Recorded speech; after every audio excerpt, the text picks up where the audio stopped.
When anyone offers a grain offering to the Lord, his offering shall be of fine flour, and he shall pour oil on it and put frankincense on it.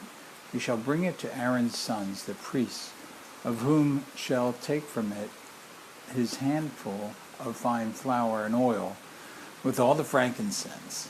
And the priest shall burn it as a memorial on the altar, an offering made by fire, a sweet aroma to the Lord.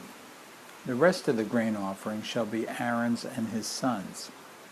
It is most holy of the offerings of the Lord made by fire.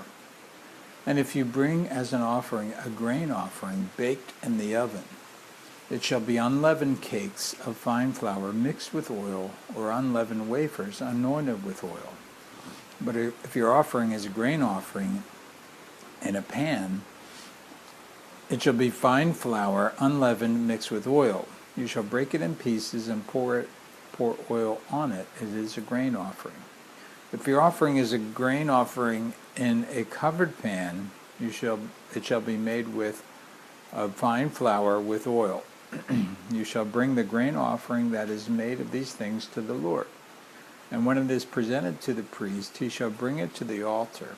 Then the priest shall take from the grain offering a memorial portion, and burn it on the altar, an offering made by fire, a sweet aroma to the Lord.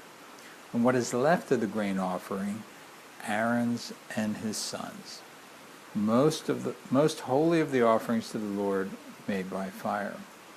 No grain offering which you bring to the Lord shall be made with leaven, for you shall burn no leaven, nor any honey, in any offering to the Lord made by fire.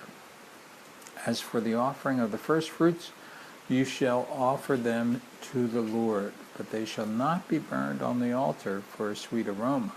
And every offering of your grain offering you shall season with salt. You shall not allow the salt of the covenant of your God to be lacking from your grain offering. With all your offerings you shall offer salt. If you offer a grain offering of your firstfruits to the Lord, you shall offer for the grain offering of your firstfruits green heads of grain roasted on the fire, grain beaten from full heads. And you shall put oil on it and lay frankincense on it. It is a grain offering. Then the priest shall burn the memorial portion of its beaten grain and of its oil with all the frankincense as an offering made by fire to the Lord.